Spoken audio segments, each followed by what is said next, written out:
कहा जाता है कि जब दर्द और कड़वी बोली दोनों सहन होने लगे तो समझ लीजिए कि आपको जीना आ गया। नमस्कार, सुप्रभात। संडे मोटिवेशन में मैं आदित्य पटेल आज एक नई स्टोरी के साथ। आज की हमारी कहानी आधारित है कि बुरे वक्त में क्या ईश्वर आपकी परीक्षा लेता है।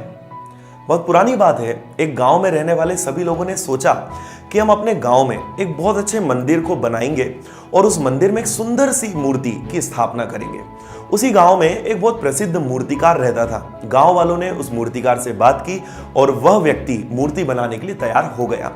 अगले दिन वो व्यक्ति जंगल की तरफ गया अपनी एक छोटी सी गाड़ी लेकर और उसमें उसने उस मूर्ति को बनाने के लिए अच्छे पत्थरों को ढूंढना शुरू कर दिया। उसे एक पत्थर दिखाई दिया और उसे लगा कि यह पत्थर मूर्ति बनाने के लिए शायद काम आ जाएगा। उसने उस पत्थर को अपनी गाड़ी में रखा और वो वापस गांव की तरफ लौट रहा था तो उसे एक और पत्थर दिखाई दिया।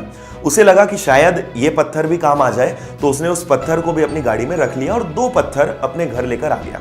अब उसने उन पत्थरों पर मूर्ति बनाने का काम शुरू किया। उसने एक पत्थर उठाया, अपने औजार निकाले और उस पत्थर पे प्रहार करना शुरू कर दिया। जैसे ही मूर्तिकार ने उस पत्थर पे अपना प्रहार शुरू किया, उस पत्थर से आवाज आने लगी कि मुझे दर्द हो रहा है, मुझे मत पीटो। पर मूर्तिकार ने उस बात को नजरअंदाज किया और अपने प्रहार जारी रखे। कुछ देर बाद वापस से आवाज आई कि मुझे बहुत दर्द हो रहा है, मुझे छोड़ दो। अब मूर्तिकार ने उस पत्थर को बाजू कर दिया और एक और जो पत्थर लेकर आया था उसने सोचा कि इस पर मैं एक बार कोशिश कर लेता हूं। मूर्तिकार ने उस दूसरे पत्थर पे प्रहार करने शुरू किए पर इस बार उस पत्थर से कोई आवाज नहीं आई। कुछ दिनों की कड़ी मेहनत के बाद आखिरकार मूर्तिकार ने उस दूसरे पत्थर को एक बहुत ही सुंदर सी भगवान की मूर्ति में बदल दिया। आखिर वो दिन आया जिसका गांव वालों को बेसब्री से इंतजार था। उस मंदिर में उस मूर्ति की स्थापना की गई। गांव में खुशी का माहौल था। दूसरे गांव से भी लोग आ रहे थे और उस मूर्ति के दर्शन कर रहे थे। उस मूर्ति की पूजा शुरू की गई। उसके आसपास बहुत सारी मिठाइयां रखी गई और लोगों ने उसका आशीर्वाद लेना भी शुरू कर दिया। तभी किसी व्यक्ति को याद आया कि हमें एक और पत्थर की आवश्यकता है, क्योंकि यहाँ पे एक पत्थर चाहिए जिस पर नारियल फोड़े जा सके। तभी मूर्तिकार ने कहा कि मेरे घर पर एक पत्थर रखा हुआ है, वो पत्थर मेरे किसी उपयोग का नहीं है, हम उस पत्थर को ले आते हैं। तो कुछ गांव वाले उसके घर गए, उस पत्थर को उठाकर उस मूर्ति के सामने रख दिया। अब लोग वहां पे उस पत्थर पे नारियल फोड़ने लगे। अब वो पत्थर फिर से बोलने लगा कि अरे मुझे तो अब दर्द होने लगा है।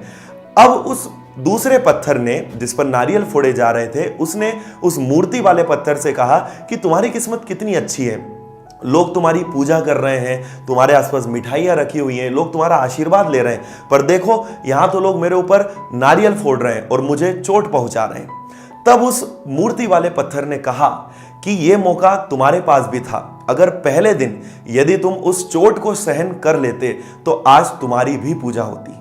दोस्तों, जिंदगी एक संघर्ष है।